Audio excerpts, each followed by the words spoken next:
Hello മക്കളെ, നമ്മൾ ecology എന്നുള്ള യൂണിറ്റ് പഠിക്കുമ്പോൾ നമുക്ക് ഏറ്റവും ഈസി ആയിട്ട് തോന്നുന്ന ഒരു ചാപ്റ്ററാണ് എക്കോസിസ്റ്റം എന്ന് പറയുന്നത്.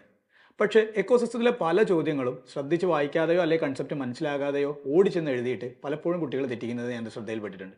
അപ്പോൾ സ്ഥിരമായിട്ട് നീറ്റിനൊരു ചോദ്യം ചോദിക്കുന്നതും കുട്ടികൾ പരമാവധി തെറ്റിക്കാൻ സാധ്യതയുമുള്ളതുമായ ഒരു ഏരിയയാണ് നമ്മൾ ഡിസ്കസ് ചെയ്യുന്നത്. ടോപ്പിക്കിൻ്റെ പേര് എക്കോളജിക്കൽ പിരമിഡ്സ് എന്നാണ്. ഫസ്റ്റ് ഓഫ് ഓൾ, എന്താണ് എക്കോളജിക്കൽ പിരമിഡ് എന്ന് ഒരാൾ ചോദിച്ചു. The representation of A food chain in the form of A pyramid. ഒരു ഫുഡ് ചെയിൻ, ഒരു സിമ്പിൾ ഫുഡ് ചെയിനെ നമ്മളൊരു പിരമിഡിന്റെ രൂപത്തിൽ റെപ്രസെന്റ് ചെയ്യുകയാണെങ്കിൽ അതിനെ പറയുന്ന പേരാണ് എക്കോളജിക്കൽ പിരമിഡ് എന്നാണ് പറയുന്നത്. നമുക്ക് നോക്കിയാൽ മനസ്സിലാവും, ഒരു പിരമിഡിന്റെ ബേസ് എല്ലായ്പ്പോഴും ബ്രോഡ് ആയിരിക്കും, അതിന്റെ ടിപ്പ് എല്ലായ്പ്പോഴും നാരോ ആയിരിക്കും. കണ്ടോ, ഇങ്ങനെയാണ് ഉണ്ടാവുക. അതിന്റെ ബേസ് ഭാഗം നല്ല ബ്രോഡായിട്ട് കാണപ്പെടും, ടിപ്പിലേക്ക് പോകുന്തോറും അത് നാരോ ആയിട്ട് കാണപ്പെടും. എല്ലാവർക്കും അറിയുന്ന ഒരു കാര്യമാണ്. Base of each pyramid represents A producers. ഒരു എക്കോളജിക്കൽ പിരമിഡിനെ നമ്മൾ എപ്പോഴും നോക്കുമ്പോഴും അതിൻ്റെ ബേസിൽ, ആ എക്കോളജിക്കൽ പിരമിഡിൻ്റെ ബേസിൽ എല്ലായ്പ്പോഴും ഉണ്ടാവുന്നത് പ്രൊഡ്യൂസേഴ്സ് ആയിരിക്കും. അതിൻ്റെ മുകളിൽ ഉണ്ടാവുക primary consumer, secondary consumer, tertiary consumer, അങ്ങനെയാണ് പോവുക. ഒന്ന് വായിച്ചു നോക്കിയേ. The base of each pyramid represents a producer of our first trophic level, while the apex represents a tertiary or top trophic level, അല്ലെങ്കിൽ ടോപ്പ് കാർണിവോർ ആണ് വരിക. ഇവിടെ നമ്മൾ പ്രൊഡ്യൂസർ ആണ് വരിക, ഇവിടെ പ്രൈമറി കൺസ്യൂമർ ആണ് വരിക, ഇവിടെ സെക്കൻഡറി കൺസ്യൂമർ ആണ് വരിക, ഇവിടെ ടെർഷറി കൺസ്യൂമർ ആണ് വരിക. അപ്പോൾ ഒരു എക്കോളജിക്കൽ പിരമിഡിന്റെ ബേസിൽ എല്ലായ്പ്പോഴും പ്രൊഡ്യൂസർ ആയിരിക്കും, ടിപ്പിൽ എല്ലായ്പ്പോഴും ടെർഷറി കൺസ്യൂമർ ആയിരിക്കും. ഇനി നമ്മൾ നോക്കുന്നത്, നമ്മൾ ഒരു എക്കോളജിക്കൽ പിരമിഡിലുള്ള ആളുകളെ തമ്മിൽ കമ്പയർ ചെയ്തിട്ട് വരക്കുന്ന ഒരു ഗ്രാഫാണ് നമ്മൾ എക്കോളജിക്കൽ പിരമിഡ് എന്ന്. ഒരു ഫുഡ് ചെയിനിലുള്ള ആളുകളെ കമ്പയർ ചെയ്ത് വരക്കുന്ന ഗ്രാഫാണ് എക്കോളജിക്കൽ പിരമിഡ് എന്ന് നമ്മൾ പറഞ്ഞു. എക്കോളജിക്കൽ പിരമിഡ് പ്രധാനമായിട്ട് 3 തരത്തിലാണുള്ളത് എന്ന് പറഞ്ഞു. 3 തരത്തിൽ എക്കോളജിക്കൽ പിരമിഡുകളുണ്ട്. അതിൽ ഒന്നാമത്തതാണ് പിരമിഡ് ഓഫ് നമ്പർ, രണ്ടാമതാണ് പിരമിഡ് ഓഫ് ബയോമാസ്, മൂന്നാമത്തതാണ് പിരമിഡ് ഓഫ് എനർജി. ഒരു ഫുഡ് ചെയിനിലെ ഓരോ ട്രോഫിക് ലെവലിലുള്ള നമ്പറുകളെ കമ്പയർ ചെയ്ത് വരക്കുന്ന പിരമിഡാണ് പിരമിഡ് ഓഫ് നമ്പർ. എന്നാൽ ഒരു ഫുഡ് ചെയിനിലെ ഓരോ ട്രോഫിക് ലെവലിലെയും ബയോമാസ് പ്രൊഡക്ഷനെ ബേസ് ചെയ്ത് വരക്കുന്ന പിരമിഡാണ് പിരമിഡ് ഓഫ് ബയോമാസ്. എന്നാൽ ഒരു ഫുഡ് ചെയിനിലെ ഓരോ ട്രോഫിക് ലെവലിലെയും എനർജി ട്രാൻസ്ഫർ ചെയ്യുന്ന എമൗണ്ട് എത്രയെ നോക്കിയിട്ട് അതിനെ ഗ്രാഫിക്കലായിട്ട് റെപ്രസെന്റ് ചെയ്യുന്നതാണ് പിരമിഡ് ഓഫ് എനർജി എന്ന് പറയുന്നത്. Simply say that ecological pyramids are 3 types. Pyramid of number, pyramid of biomass and pyramid of energy. അതിൽ ഒന്നാമത്താണ് ഒരു പിരമിഡ് ഓഫ് നമ്പറിന്റെ ചിത്രമാണ് നിങ്ങൾ ഈ കാണുന്നത്. ഈ ഡയഗ്രാം വന്നിട്ട് ഇത് ഏതാണെന്ന് ചോദിക്കാം. പിരമിഡ് ഓഫ് നമ്പർ നോക്കിക്കോണം കേട്ടോ. ഈ പിരമിഡ് ഓഫ് നമ്പർ എവിടുത്തതാണ്, എന്താണ് എന്നുള്ളതാണ് നമ്മൾ ഓർത്തിരിക്കേണ്ടത്. This is the pyramid of number in a grassland ecosystem. ഒരു ഗ്രാസ് ലാൻഡ് എക്കോസിസ്റ്റത്തിലെ പിരമിഡ് ഓഫ് നമ്പർ ആണ് ഈ തന്നിരിക്കുന്നത്. അപ്പോൾ നമ്മൾ അതിലെ നമ്പർ നോക്കണം. ഈ ഫസ്റ്റ് ട്രോഫിക് ലെവലിലുള്ളത് പ്രൊഡ്യൂസറാണ്, സെക്കൻഡ് ട്രോഫിക് ലെവലിൽ primary consumer, third trophic level secondary consumer, fourth trophic level tertiary consumer ആണുള്ളത്. ഇനി ഒരു ഗ്രാസ് ലാൻഡ് എക്കോസിസ്റ്റത്തിലെ പ്രൊഡ്യൂസറിന്റെ നമ്പറാണ് നമ്മൾ പഠിക്കേണ്ടത്. കണ്ടോ, ട്രോഫിക് ലെവലുകൾ അവിടെ തന്നിട്ടുണ്ട്, നമ്പർ ഓഫ് ഇൻഡിവിജ്വൽസ് ഓരോ ട്രോഫിക് ലെവലിലുള്ള പഠിക്കണം. ഇവിടെ 58,42,000 ആൾക്കാരാണുള്ളത്. 58,42,000 എന്ന് പറഞ്ഞാൽ നിയർലി അത് 60 ലക്ഷം അല്ലേ. 60 ലക്ഷം എന്ന് പറഞ്ഞാൽ നമുക്കത് 6 മില്യൺ എന്ന് പറഞ്ഞൂടെ. 1 million is equal to 10 lakh എന്ന് പറയാം. അപ്പോൾ 6 million is equal to 60 lakh. അപ്പോൾ 58 ലക്ഷം അപ്രോക്സിമേറ്റ്ലി ഈക്വൽ ടു 6 മില്യൺ എന്ന് നമുക്ക് പറയാം.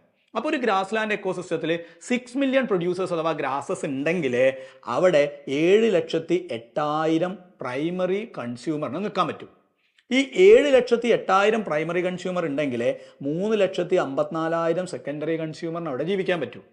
ഈ 3,54,000 സെക്കൻഡറി കൺസ്യൂമർ ഉണ്ടെങ്കിൽ 3 ടെർഷറി കൺസ്യൂമറിന് അവിടെ ജീവിക്കാൻ പറ്റും. അപ്പം നോക്കിക്കോണേ, ഒരു ഗ്രാസ് ലാൻഡ് എക്കോസിസ്റ്റത്തിൽ 3 ടെർഷറി കൺസ്യൂമറിനെ സപ്പോർട്ട് ചെയ്യണമെന്നുണ്ടെങ്കിൽ അവിടെ അത് നിയർലി 6 മില്യൺ പ്ലാന്റ്സ് അല്ലെങ്കിൽ പ്രൊഡ്യൂസേഴ്സ് വേണം. ഇതാണ് ഇവിടുത്തെ നീറ്റ് ക്വസ്റ്റ്യൻ. ഇനി ഒന്ന് വായിച്ചു നോക്കിയേ. Only 3 top carnivores are supported in an ecosystem based on the production of nearly 6 million plants.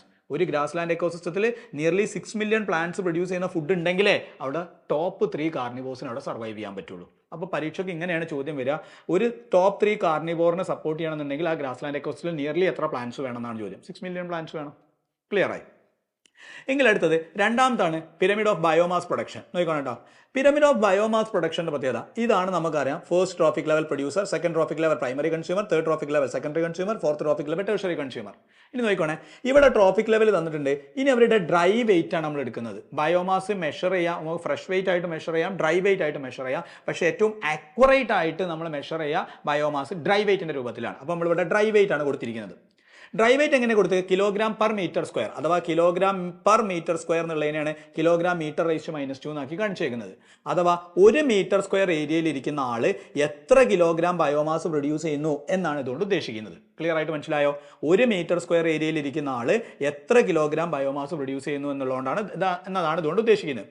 നോക്കിക്കോണേ, ഈ പ്രൊഡ്യൂസേഴ്സ് 1 മീറ്റർ സ്ക്വയർ ഏരിയയിൽ ഇരിക്കുന്ന പ്രൊഡ്യൂസേഴ്സിന് 809 കിലോഗ്രാം ബയോമാസ് പ്രൊഡ്യൂസ് ചെയ്യാൻ പറ്റും. അങ്ങനെയാണെങ്കിൽ അതേ 1 മീറ്റർ സ്ക്വയർ ഏരിയയിൽ ഇരിക്കുന്ന പ്രൈമറി കൺസ്യൂമറിന് 37 കിലോഗ്രാം ബയോമാസ് മാത്രമേ പ്രൊഡ്യൂസ് ചെയ്യാൻ പറ്റൂ.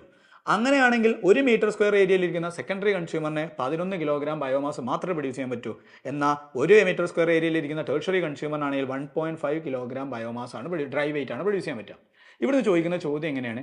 ഒരു എക്കോസിസ്റ്റത്തിലുള്ള ബയോമാസ് പ്രൊഡക്ഷന്റെ ബയോമാസ് പ്രൊഡ്യൂസേഴ്സ് 809 കിലോഗ്രാം പെർ മീറ്റർ സ്ക്വയർ ആണ് പ്രൊഡ്യൂസ് ചെയ്യുന്നതെങ്കിൽ അവിടുത്തെ ടേർഷ്യറി കൺസ്യൂമർ എത്രയാണ് പ്രൊഡ്യൂസ് ചെയ്യുക എന്ന് ചോദിക്കും.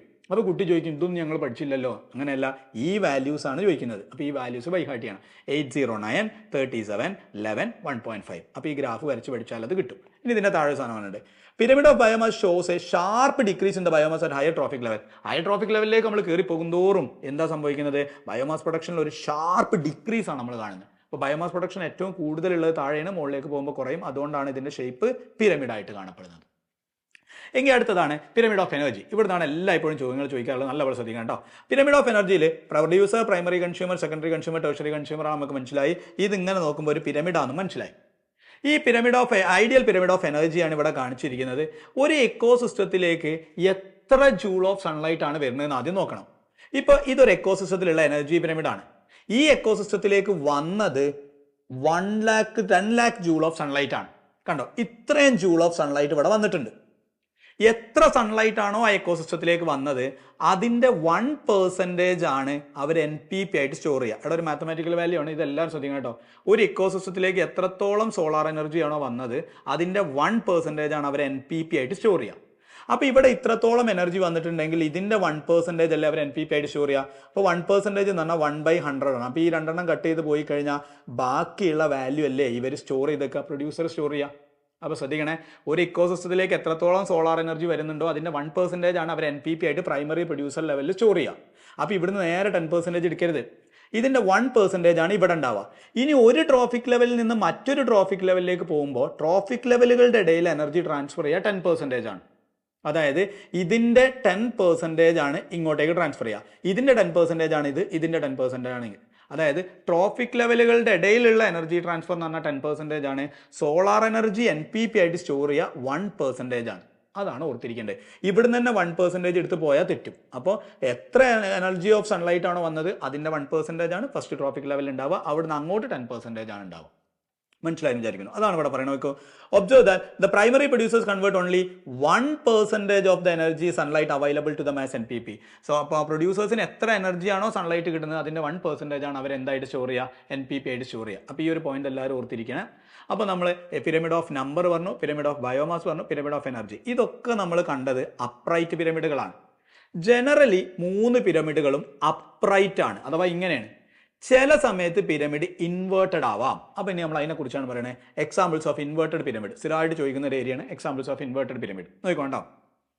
ഒന്നാമത്തതാണ് insect feeding on a big tree. വലിയൊരു മരം മക്കൾ കാണണം, വലിയൊരു മരം. ഈ ഒരു മരത്തിൽ പ്രൊഡ്യൂസർ ഒന്നാണുള്ളത്. പക്ഷേ ഈ ഒരു മരത്തിൽ ഒരുപാട് ഇൻസെക്റ്റുകൾ ജീവിക്കുന്നുണ്ട്. ഇപ്പോൾ ഒരു മരത്തിൽ തന്നെ നമുക്കൊരു 100 ഇൻസെക്റ്റുകളെ പ്രതീക്ഷിക്കാം. അപ്പോൾ നമ്മൾ ആ ഗ്രാഫ് വരക്കുമ്പോൾ ഇങ്ങനെയല്ലേ ഗ്രാഫ് വരിക? ഇതാണ് പ്രൈമറി കൺസ്യൂമർ, ഇതാണ് പ്രൊഡ്യൂസർ ഒന്നേ ഉള്ളൂ, പക്ഷേ പ്രൈമറി കൺസ്യൂമർ 100 ഉണ്ട്. അപ്പോൾ വലിയൊരു മരം എന്ന് പറയുന്നത് ഒരു എക്കോസിസ്റ്റം ആണ്. അതിന് ഒരുപാട് ഇൻസെക്റ്റുകൾ ഫീഡ് ചെയ്യുന്നുണ്ടെങ്കിൽ അത് പിരമിഡ് ഓഫ് നമ്പർ ഇൻവേർട്ടഡ് ആണ്. So pyramid of number inverted ആവാം. അതിന് എക്സാമ്പിളാണ് large number of insects feeding on a big tree. രണ്ടാമത്തെ നമ്മൾ പറയണേ the pyramid of biomass in sea is generally inverted. നമ്മൾ സീ അല്ലെങ്കിൽ അക്വാട്ടിക് എക്കോസിസ്റ്റം നോക്കുകയാണെങ്കിൽ അവിടുത്തെ pyramid of biomass the pyramid of biomass sea is generally inverted. Pyramid of biomass of sea is generally inverted. കാരണം എന്താ വെച്ചാൽ the biomass of fishes exceeds the power of ഫൈറ്റോപ്ലാങ്ക്ടൺസിന്റെ ബയോമാസിനേക്കാൾ കൂടുതലായിരിക്കും അവരെ തിന്നുന്ന ഫിഷസിന്റെയും കാര്യങ്ങളുടെയൊക്കെ ബയോമാസ് എന്ന് പറയുന്നത്. അപ്പോൾ പിരമിഡ് ഓഫ് നമ്പർ ഇൻവേർട്ടഡ് ആവാം, അതുപോലെ തന്നെ പിരമിഡ് ഓഫ് ബയോമാസ് ഇൻവേർട്ടഡ് ആവാം. പക്ഷേ അങ്ങനെയൊക്കെ ആണെങ്കിലും pyramid of energy is always upright. Pyramid of energy ഒരിക്കലും എന്താവില്ല, ഇൻവേർട്ടഡ് ആവില്ല, ഓൾവേസ് അപ്രൈറ്റ് ആയിരിക്കും. Can never be inverted. Pyramid of energy is always upright and never be inverted. എന്താ കാരണം? Because when energy flow from one particular trophic level to the next trophic level, ഒരു trophic ലെവലിൽ നിന്ന് energy മറ്റൊരു trophic ലെവലിലേക്ക് ഒഴുകുമ്പോൾ some energy is always loss as heat. എപ്പോഴും കുറച്ച് എനർജി ഹീറ്റായിട്ട് നഷ്ടപ്പെടും. അപ്പോൾ എല്ലായ്പ്പോഴും ഒരു ട്രോഫിക് ലെവലിൽ നിന്ന് മറ്റൊരു ട്രോഫിക് ലെവലിലേക്ക് മുകളിലേക്ക് എനർജി ട്രാൻസ്ഫർ ചെയ്യുമ്പോൾ താഴെ നിന്ന് കുറച്ച് ഹീറ്റായിട്ട് പോകും. അപ്പോൾ എന്താ സംഭവിക്കുക? എപ്പോഴും എനർജി താഴെ ആയിരിക്കും കൂടുതലുണ്ടാവുക. അപ്പോൾ നമ്മൾ പഠിച്ചു പിരമിഡ് ഓഫ് നമ്പറും പിരമിഡ് ഓഫ് ബയോമാസും ഇൻവേർട്ടഡ് ആവാം, പക്ഷേ പിരമിഡ് ഓഫ് എനർജി ഒരിക്കലും ഇൻവേർട്ടഡ് ആവില്ല. Pyramid of energy is always separate and never can be inverted because ഒരു ട്രോഫിക് ലെവലിൽ നിന്ന് മറ്റൊരു ട്രോഫിക് ലെവലിലേക്ക് എനർജി ട്രാൻസ്ഫർ ചെയ്യുമ്പോൾ some energy is always lost as heat. ഇത് ട്രൂ അസേർഷൻ റീസൺ ആയിട്ടും കൂടി ചോദിക്കാറുണ്ട്, ഇത് എക്സാമ്പിൾസ് ആയിട്ട് ചോദിക്കാറുണ്ട്. ഓർത്തിരിക്കുക. പിന്നെ ഈ ഒരു വാല്യൂ ഇതിൻ്റെ 1% മാത്രമാണ് ഇങ്ങോട്ട് സ്റ്റോർ ചെയ്യുക, ഇതിൻ്റെ ഇടയിൽ 10% ആണ് സ്റ്റോർ ചെയ്യുക എന്നുള്ളത് ഓർത്തിരിക്കുക. ഇനി ഇത് ഒരു PYQ ക്വസ്റ്റ്യൻ ആണ്. ഇത് ഞാൻ ഈ ഒരു ചോദ്യം നിങ്ങൾ വായിച്ചിട്ട് ഇതിൻ്റെ ആൻസർ ഒന്ന് എല്ലാവരും കമൻറ്റ് ചെയ്യണം. സോ ഈ ഒരു ഏരിയ നിങ്ങൾക്ക് വൃത്തിയായി മനസ്സിലായി എന്ന് വിചാരിക്കുന്നു. Wish you all the best. Thank you.